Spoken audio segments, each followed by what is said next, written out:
On today's episode, Chris Joseph places his story in the time capsule.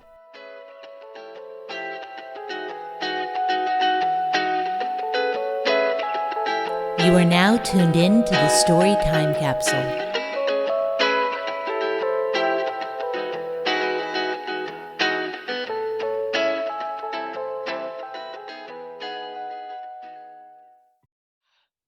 Hi, everybody. My name is Chris Joseph. Live here in Southern California. I want to tell my story about being diagnosed with pancreatic cancer. 6 years ago, October of 2016, I got the devastating news, and to use the word devastating doesn't even begin to describe it, that I had a big tumor in my pancreas, third stage pancreatic cancer. I had known right when I heard that news that was a death sentence. I started looking at the statistics. 70% of people with pancreatic cancer die within a year. 90% die within 5 years. By the way, I'm in my sixth year, almost done with 6 years. So obviously I wasn't part of that 90% that died. But it was a really, really difficult diagnosis. It was on Halloween Day in 2016, and I'm a single dad. I share custody with my kids. My kids were 14 and 12 back then, and my ex was out of the country, not even out of town, but out of the country, and so I was taking care of them. And with this news that I've been diagnosed, I had to drive home and figure out how I was going to tell them, and I still get overwhelmed telling this part of the story. Because it was the most difficult conversation I've ever had in my life to tell them what I knew, which was that I had a big tumor in my pancreas and that it was cancer. And I didn't really know much other than that, so I told them the truth. But it was one of the most moving conversations. As difficult as it was one of the most moving conversations I've ever had with anyone. I mean, we all held hands and cried.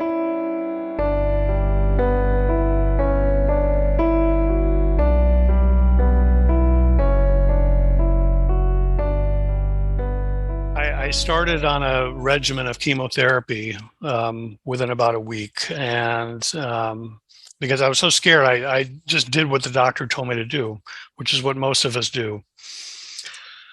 And it turned out chemotherapy after a few months was not only not working, I got tested twice and my tumor was growing, but it also was killing me. Cancer probably would have killed me, but chemotherapy was killing me. And so March of 2017, a few months later, I quit. I didn't have any plan B at that point. I just decided, okay, if I'm going to die, I'd rather die of cancer than die of chemo, because I was so miserable. I mean, I was just feeling so lousy. And even though I didn't have a plan B when I quit in March of 2017, it turned out to be the best day. Because it opened up a world of possibilities of alternative treatments and also different kinds of Western medicine treatments that I didn't know about. I should also say I was very public the whole time about my diagnosis. I was posting on Facebook. I was writing a blog. I didn't want to keep it a secret. I wanted everyone to know about it, which was also hard in its own way. And I don't think there's any right way of doing it. I understand why people might want their privacy about it, but I chose a different direction. Anyway, the day after I quit chemo and fired my oncologist, by the way, and I should mention that as well. I fired him. It turned out he misdiagnosed me. It's not that I didn't have pancreatic cancer, but it turned out I had a very rare form of pancreatic cancer. 1 out of 100 people have what I have. 1 out of 100 people with pancreatic cancer have what I have. And what he was doing was not going to work, but he was so stubborn and so pig-headed, and so he's such a linear thinking that he didn't have the presence of mind to expand his thought process on what I was dealing with or what he was doing for my treatment. The world opened up for me in March of 2017. I went to Germany for 3 weeks to get some alternative treatments. I found some doctors here to do alternative treatments. I also, because of the rare form of my pancreatic cancer, I found out there was a clinical trial that actually was approved right before I started an immunotherapy. I also want to add that the stuff I was doing in Germany and the alternative stuff I was doing here, it's only all called alternative here because it's not approved. It's really hard to get a lot of stuff here done. Some of it's just flat out illegal. In other countries, it's legal. But I put it all under the umbrella of immunotherapy, helping my body, improving the conditions of my body, the strain of my body to ward off cancer. And something I just learned, which I want to tell your listeners, is if you have, I guess this is a good analogy, if you have mold in your basement, you call a remediator, and the remediator comes over and says, yeah, I can clean that up, but I also need to fix the cause of it because you don't want the mold to come back. And so they fix the plumbing or the leaky pipes or whatever, and it doesn't come back. Conventional cancer therapies, surgery, radiation, and chemotherapy do not cover the fixing the terrain in your body. And that's why cancer often comes back, because those treatments don't work for that. They may work or may not work for reducing the cancer in your body, but they don't in any way touch the cause of the cancer or what's going on in your body. So for the last almost 5 years, I've been doing various things, too long of a list, but all under the umbrella of immunotherapy, Western and non-Western. And I've learned to not only survive with pancreatic cancer, but I for a few years now, I've considered myself to be a thriver.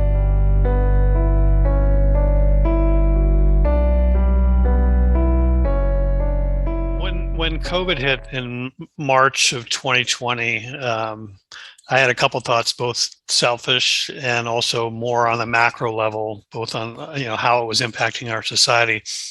The selfish thing was that I was feeling good. I had just gone through this crazy diagnosis and getting back on my feet and living my life, and there's no way I'm going to sit at home. There's no way. And I didn't. I mean, I was very careful with what I did and respectful. But I went traveling like crazy for the first year and a half, including overseas. The macro part of this, though, when COVID hit, is that I think it really shined a light on how unhealthy this country is. And I don't mean that in a critical way. I mean that in an observational way. It's just a fact. I mean, if you look at obesity levels in this country, it's off the charts. We're much higher obesity-wise than other industrialized countries. We have a very poor healthcare system here. And COVID just showed us that, I mean, the people who were dying, mostly, certainly not all, were the elderly, sadly, people with pre-existing conditions, people who had to work in tight places, people who couldn't stay at home and be on Zoom. But the people with pre-existing conditions a lot of that was based on lifestyle choices and processed foods and social justice issues. Poor people can't afford healthy food. And I think that until we begin to address some of the underlying things that are going on in this country, we're going to be in the same position when the next pandemic hits, if not in a worse position, because we haven't done anything to address the underlying causes. If anything, it's worse. I don't get into the vaccine debate too much. I got vaccinated, but that was my choice. I'm not really a big believer in vaccine mandates. I don't think, in fact, I know they weren't testing on people like me. But I chose to, for reasons which I will keep private. But I'm very respectful of people who have made a choice to not get vaccinated. I think that's a choice. And I think it's a distraction. because when you look at the part about vaccines I do want to talk about is we've now been shown that vaccines don't prevent you from getting COVID, and they don't prevent you from transmitting COVID. They can help for a short period of time in how bad your bout of COVID is. But there's something else that helps with that too, and that's being healthy.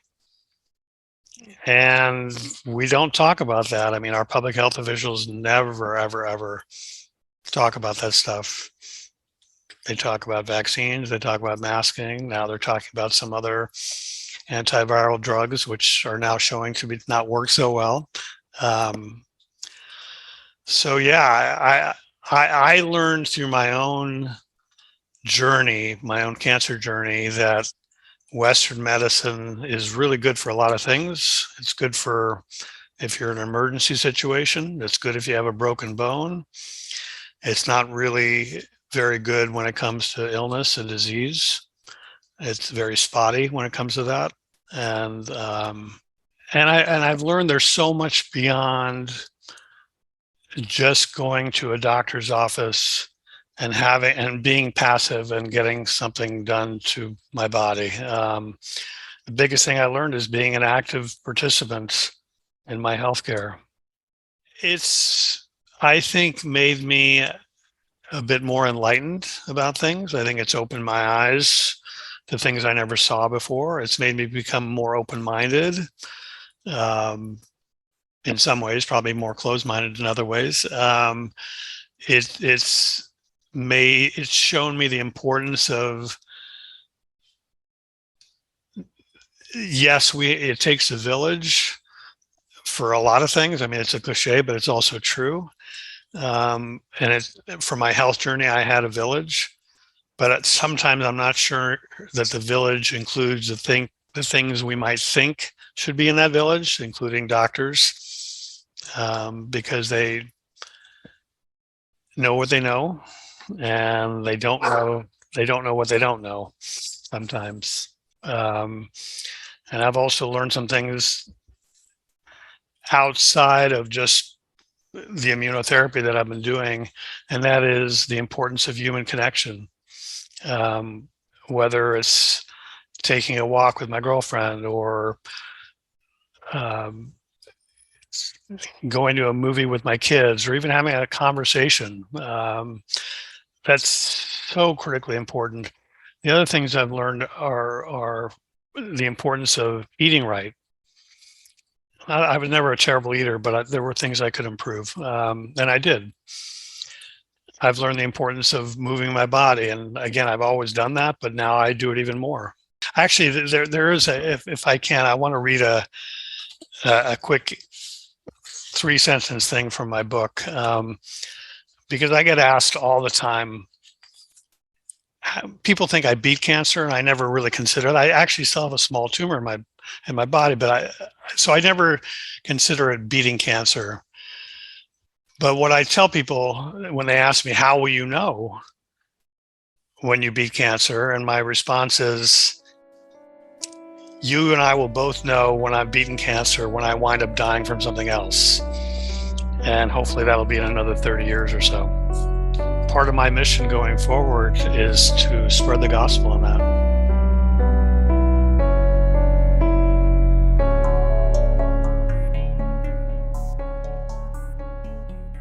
I wrote my book, Life is a Ride, because I was getting so many calls and emails and texts from people, whether cancer victims or relatives or friends of cancer victims, wanting to know, what did I do? How am I doing so well? Because everyone knows, I mean, you turn on a TV show and characters get written off for either breast cancer or pancreatic cancer. It's a well-known, everyone knows who's paying attention that it's a deadly disease. And so all of a sudden I was like, oh, I made it here. And people knew it because I was blogging about it. And I realized I have a good story here. And I had never written a book. Didn't know how to write a book. But I had all these blogs I had written for a couple of years. And that formed the basis maybe for about 25% of the book. So I had some good raw material. But the most important thing was I knew I had a good story. And that was one of the other things I started doing. I started writing the book in March of 2020, right when COVID hit. I figured, well, if I'm going to be home, I might, I was working, but I had some more free time. And I started writing. I actually went up to Mammoth for a week and was just by myself. There was no one there. Everyone was sheltered in place, but I was locked in my condo writing. That book was published in September of 2020. So 5 months after, 6 months after I started writing it. And I wrote it so quickly. I mean, I wanted to get it out, and I'm happy I did. But I realized I had forgotten a couple things. And I think anyone who writes memoir probably would admit to that. You can't remember everything. One of the things I had forgotten was an epiphany I had had with my girlfriend about love. And I'll probably get a little overwhelmed here again, but one of the things that this cancer journey had taught me was the importance of love. And I woke up in the middle of the night at Susie's house, and I woke her up to tell her this. I had this dream about love, and that it was okay for me to die now that I've learned about love. By the way, I should have prefaced this epiphany was while I still thought I was going to die. And it was a really powerful epiphany. But I didn't have a book in me to write, 20 different epiphanies. So I reached out to a bunch of friends who were in my writing group, and we collectively wrote a book called The Epiphanies Project. And my epiphany about love is in there.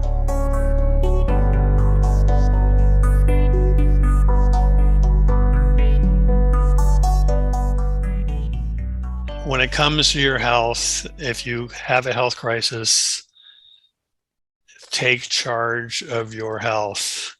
Do not be passive. Be the active participant. Be the CEO.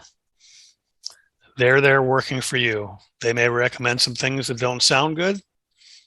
If in your gut you don't want to do them, don't do them. Find different doctors. Find alternatives. Be your own CEO. To hear more from Chris, follow the link in the episode notes where you can order his books, listen to his podcasts, and check out his blog.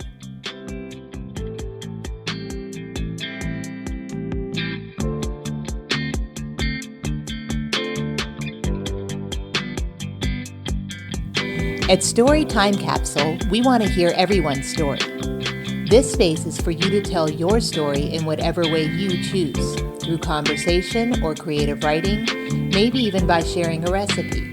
If you would like to sign up to share your story on the podcast, you can visit our website at storytimecapsule.com or follow the link in our Instagram bio @StorytimeCapsulePodcast.